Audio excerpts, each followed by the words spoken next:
신앙생활은 하나님과 관계다 수없이 강조하죠. 사람과의 관계가 아니고 신앙생활은 하나님과의 관계다. 하나님 보고 하는 것이다. 수없이 강조하죠. 그럼에도 불구하고 신앙생활은 사람과의 관계 속에 이루어지죠. 하나님과의 관계지만 사람과의 관계에서 문제가 생겨요. 좋은 일도 사람과의 관계에서, 시험 될 일도 사람과의 관계에서 생기죠. 그러니까 그때마다 그래 신앙생활은 하나님과의 관계야. 하나님 보고 신앙생활하는 거지 사람 보고 하는 거 아니야. 그렇게 말하지만 그래 또 막상 우리의 현실은 사람과의 관계 속에서 이루어지죠.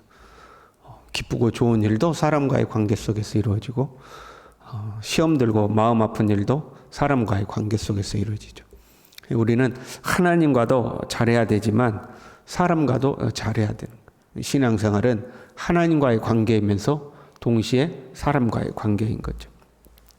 이 사람과의 관계에 있어서 가장 우선되고 중요한 관계는 지도자와의 관계죠. 목회자와 성도와의 관계, 이게 중요하죠. 교회에서만 그러는 게 아니에요. 모든 공동체에서는 그 공동체의 지도자, 리더와 관계가 정말로 중요해요. 그 지도자가, 리더가 그 모임의 구심점이잖아요. 구심점을 이루고 있는 그 리더와 이제 그 리더를 중심으로 격가지의 사람들이 모여드는 거거든요. 그 격가지로 모여든 사람과 관계가 좀 틀어져도 유지돼요. 그러나 리더와의 관계가 틀어지면 그 공동체에 이제 존속하기가 힘들어지는 거죠. 모든 공동체에서는 리더와의 관계가 중요해요. 그러나 특별히 교회 공동체는 특별히 리더, 목회자와의 관계가 중요해요. 교회라는 특성이 있기 때문에 그래요. 먼저는 우리는 기본적으로 만인 제사장이죠. 너희는 택하신 족속이요 왕 같은 제사장이라 해서 모든 사람이 하나님 앞에 제사장 직분을 가지고 있어요. 모든 사람이 제사장 직분을 가지고 있다는 것은 모든 사람이 주님의 일을 하고 있는 거죠. 각자가 맡은 역할이 다를 뿐이지 우리 모두는 주님을 위하여, 주님의 나라를 위하여 살아가고 있는 거죠. 그리고 각자가 각각의 역할을 맡아서 수행하고 있는데 구약의 제사장적이고 선지자적인 역할은 주로 목회자가 수행하고 있는 거죠. 물론 모든 성도가 제사장과 선지자의 역할을 해요. 쉽게 생각하면 제사장이란 예배를 집례하고 교회에서 봉사하는 것을 말하잖아요. 우리는 누구나가 예배를 돕고 또한 교회에서 봉사하죠. 선지자란 말씀을 가르치고 하나님의 뜻을 전하는 역할을 하는 거잖아요. 그 누구나가 믿음의 선배들이 믿음의 후배들에게 말씀을 가르치기도 하고 교회 학교 교사가 되어 말씀을 가르치기도 하고 누군가가 하나님의 뜻을 찾고자 고민하면 함께 기도하자고 하면서 또 하나님의 뜻을 가르쳐 주기도 하잖아요. 누구나가 제사장이고 선지자적인 역할을 하죠. 그러나 집중적으로, 중심적으로 그 역할을 이제 목회자가 하고 있다. 이제 그런 의미죠. 구약의 제사장적 역할을 주로 이제 목회자가 한다 하는 거죠. 이 구약의 제사장적 역할, 선지자적 역할, 왕의 역할도 마찬가지예요. 그 역할의 핵심은 하나님과 백성들 사이에 중보자가 되는 겁니다. 그게 그 역할의 핵심이죠. 참 대제사장이 되시는 예수님은 진정한 중보자가 되어서 하나님과 우리 사이를 화목케 하셨죠. 이 목회자도 하나님과 성도들 사이를 화목케 하는 역할을 수행하고 있습니다. 주로 이제 목회자들이 하는 거죠. 오늘 말씀에도 보면 그들은 너희 영혼을 위하여 경성하기를 이렇게 되어 있거든요. 영적인 사역을 하고 있다 하는 거예요. 그래서 목회자와의 관계가 중요한 거죠. 이 목회자가 주로 하나님과 성도 사이를 중보하는 역할을 하고 있기 때문에 이 목회자와의 관계가 틀어지면 화목의 관계가 틀어지게 되는 거죠. 또 한편으로 하나님은 질서의 하나님이시죠. 무질서의 하나님이 아니에요. 교회를 세우시고 질서를 세우셨죠. 그 질서가 직분인 거잖아요. 우리는 그 질서를 하나님을 경외함으로 질서를 존중하는 거죠. 너만 하나님 섬기냐? 나도 하나님 섬긴다. 그렇게 이야기하는 게 참으로 위험한 발언이에요. 모세가 광야에서 구스 여인을 아내로 취하잖아요. 사실 모세가 잘못한 거잖아요. 두 번째 아내를 그것도 이방인으로 데리고 왔으니 잘못한 거죠. 그런데 그걸 아론과 미리암이 형과 누나가 그 죄를 지적을 하잖아요. 그런데 하나님이 오셔서 오히려 모세 편을 드신단 말이에요.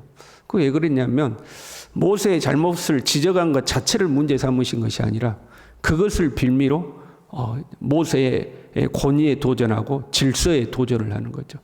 너만 선지자냐? 우리도 선지자다. 너만 하나님하고 이야기하냐? 우리도 하나님과 이야기한다.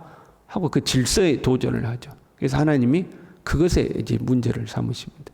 그러니까 하나님은 질서의 하나님이라는 거죠.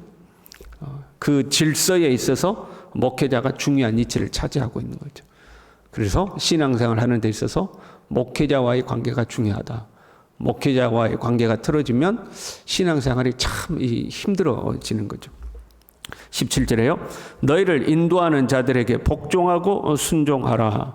인도하는 자들 이렇게 되어 있는데 영어로 하면 말 그대로 리더 그 말입니다. 리더. 지금으로 말하면 이제 교회 지도자들, 특별히 목회자들과의 관계를 말하는 거예요. 순종하고 복종하라. 순종이나 복종이나 다 같은 의미를 가지고 있잖아요. 순종과 복종 두 번 사용한 것은 강조하는 거죠. 순종해야 된다 하는 거죠. 특별히 복종은요, 좀 더 강한 표현이에요. 이 복종이라는 단어는 아래라는 단어와 굴복하다라는 단어가 합쳐져서 만들어져 있어요. 아래에서 굴복하다, 항복하다 그런 말이에요. 완전히 항복하는 거. 복종이란 완전히 항복하는 것을 말하는 거예요. 가만 보면 교회 안에 지도자들에게 순종하지 않는 사람들이 존재한 거죠. 그러니까 이런 말씀을 한 거죠. 지도자들에게 순종하고 복종해라. 그 다음 말씀 보면 그들로 하여금 즐거움으로 이것을 하게 하고 근심으로 하게 하지 말라. 근심거리가 되는 성도들이 있습니다. 지도자들에게 복종 안 하고 근심거리가 되는 성도들이 존재한 거죠. 이 목회자들은요 좀 순진해요. 그래서 순진한 건가 어리석은 건가, 목회자가 되면 내가 목사라는 칭호를 가지게 되면 성도들이 저절로 순종할 줄로 생각하는 거죠. 근데 절대 그게 안 되잖아요. 목회자들끼리 모여서 이제 그런 이야기를 한 적이 있어요. 교인들이 순종을 안 한다고. 그래서 우리가 웃으면서 그런 소리 했어요. 아니 모세 말도 안 듣는데 우리 말을 듣겠냐고. 홍해를 가르고 만나와 메추라기 내리고 반석에서 물을 내는 그 능력의 지도자 모세 말도 안 듣는데 우리는 그 중에 하나도 못하는데 우리 말을 듣겠냐고. 예수님의 제자들도 예수님을 배신하는데 오죽 하겠냐고. 우리가 이제 우스갯소리로 그런 있거든. 그러니까 예수님 오실 때까지 이런 일은 반복되는 거죠. 예수님 다시 오실 때까지 거역하는 거, 이 불순종하는 것은 존재할 수밖에 없는. 우리가 그런 무리에 들어가지 않도록 주의할 필요가 있죠. 복종하지 않고 반항하고 거역하는 무리에 내가 들어가지 않도록 스스로 조심할 필요가 있어요. 너희를 인도하는 자들에게 복종하고 순종하라. 그 다음 말씀이요. 그들은 너희 영혼을 위하여 경성하기를 자신들이 청산할 자인 것 같이 하느니라. 영혼을 위하여 경성하다. 경성은 깨어있다라는 단어인데 잠을 자지 않고 보초를 서는 걸 말해요. 목자들이 밤새 잠 자지 않고 양을 지키며 있는 것을 이제 말하는 거죠. 파수꾼들이 밤새 잠을 자지 않고 성을 지키고 있는 것을 말하는 게 이 경성인 거죠. 사실 성도들이 지도자들에게 순종하려면 지도자들이 먼저 잘해야 되는 거죠. 지도자들에게 맡겨진 역할, 깨어 경성하는 거, 이 역할을 잘 해야 되는 거죠. 나는 똑바로 하지 않으면서 성도들에게만 복종하라고 요구하면 안 된다 이거죠. 직분은 그 직분 자체에 권위를 부여하잖아요. 그러나 그 직분을 맡은 자가 직분에 합당하지 않으면 그 권위가 인정받지 못하는 거죠. 경찰이라는 직분은 가졌는데 경찰답지 못해요. 그럼 사람들이 존중 안 하는 거죠. 목사라는 직분은 가졌지만 목사답지 못해요. 그러면 사람들이 존중하지 않는 거죠. 존중하지 않으니까 순종도 안 하는 거예요. 그래서 직분을 맡은 자가 먼저 잘해야 된다. 지도자는 뭘 해야 되느냐? 영혼을 돌봐야 된다. 영혼을 돌보기를, 영혼을 위하여 경성하기를 이렇게 돼 있잖아요. 영혼을 잘 돌봐야 된다 하는 거죠. 여러분, 우리들은 그런 게 없지만, 지도자들은 영혼을 경성하는 거예요. 이민교회 목회하는 목사님들이 하소연하는 것 중에 하나가 뭐냐면요. 이민교회 참 힘들거든요. 이민교회, 미국이라든가 캐나다라든가 그런 데 가면 이제 이민 가서 한인들끼리 모여서 있는 교회를 이민교회라고 하는데, 그 목회자들이 별일을 다 해줘야 되는 거예요. 한국에 나가면 공항까지 데려다 주고, 한국에서 돌아오면 공항에 와서 자기 교인들 픽업해다 주고, 마트 심부름도 해주고, 뭐도 해주고, 목회자들을 그런 사람이라고 인식을 하는 거죠. 근데 목회자들이 하는 일은 영혼을 위하여 경성한다 하는 거죠. 영혼을 돌보는 거지, 그런 자잘한 일 돌보는 사람이 아니다 하는 거죠. 자신들이 청산할 자인 것 같이 하느니라 이렇게 되어 있어요. 그래서 청산이라는 것은 빚을 청산할 때 할 때 그 청산이에요. 셈을 정산하는 것을 마지막에 정산하는 걸 말하는 거죠. 주로 이제 그 당시에 이 목동들은 소장민이었거든요. 자기가 자기 양을 치는 사람은 부장, 자기가 자기 양을 치는 게 아니고 이 부자들의 양을 맡아가지고 소장민으로서 그 양을 치는 거죠. 그리고 나중에 때가 되면 이제 정산하는 거거든요. 그때 그 양을 맡았던 이 목자가 가서 이제 주인하고 정산할 때 이 양은 이래가지고 이랬고 이 양은 이래가지고 이제 설명을 하는 거죠. 그때 크고 실한 양이 있었는데 그 양 어디 갔어? 그러면 그 양은 이래가지고 이렇게 됐고요. 이 양은 이래가지고 이 양은 못 보던 양이네. 이 양은 이래가지고 언제 태어난 양이고요. 이걸 설명하는 걸 말하는 거예요. 그러니까 지도자들이 주님 앞에 갔을 때에 성도들의 일을 보고한다는 그런 의미예요. 여러분, 우리가 다 천국 갔어요. 천국 갔으면 이제 우리 서부교회의 일에 대해서 누가 보고를 하는 거예요? 제가 보고한다. 이제 그런 의미예요. 제가 보고를 하는 거. 그 김 집사는 왜 그렇게 됐어? 그러면 하나님, 김 집사는요 이래가지고요 이렇게 됐습니다. 이 집사는 어떻게 된 거야? 하나님, 이 집사는요 이래가지고 이렇게 된 겁니다. 아니, 박 집사가 안 보이는데, 목사님, 하나님, 박 집사가요, 그렇게 힘들어하길래 이렇게 하라고, 곤면했는데, 결국에는 곤면을 뿌리치고 그냥 세상으로 가버렸습니다. 너희 교회에 그렇게 시끄럽어. 하나님, 김 장로가요, 그렇게 고집 피워가지고요, 이 장로하고 치고받고 싸웠습니다. 그 정산 보고를 누가 하는 거예요? 지도자들이 한다. 이제 그런 의미예요. 물론 이제 책임을 전가하고 핑계하는 것이 아니라 우리 이 양무리 사이에 있었던 모든 문제를 낱낱이 보고하고, 물론 이렇게 된 것은 제가 잘 돌보지 못했기 때문입니다 라고 이제 최종적인 책임을 지는 거죠. 그런데 그 정산한다는 의미가 그런 의미예요.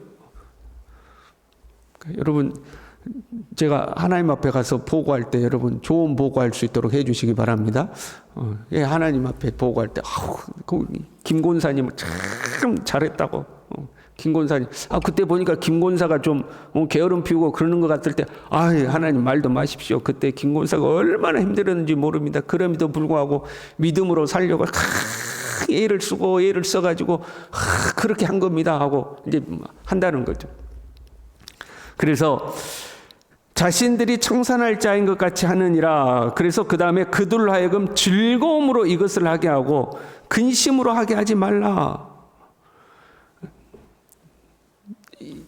교회에서 성도들을 돌보고 마치 양을 돌보듯이 돌보고 결국에 나중에 가서 하나님 앞에 그 일들을 다 보고할 텐데 그걸 즐거움으로 하라는 거예요. 제가 가서 여러분을 보고할 때 김 권사님, 하나님, 우리 김 권사님이 얼마나 좋은지 모릅니다. 우리 김 권사님이 얼마나 주님 앞에 헌신하고 애썼는지 모릅니다. 이 권사는 하나님 얼마나 좋은지 모릅니다. 즐거움으로 하고 기쁨으로 할 수 있어야 되는데 근심거리가 돼가지고 저 김 권사를 어떡할 거나 김 집사를 어떻게 했구나. 그렇게 하지 말라는 거죠.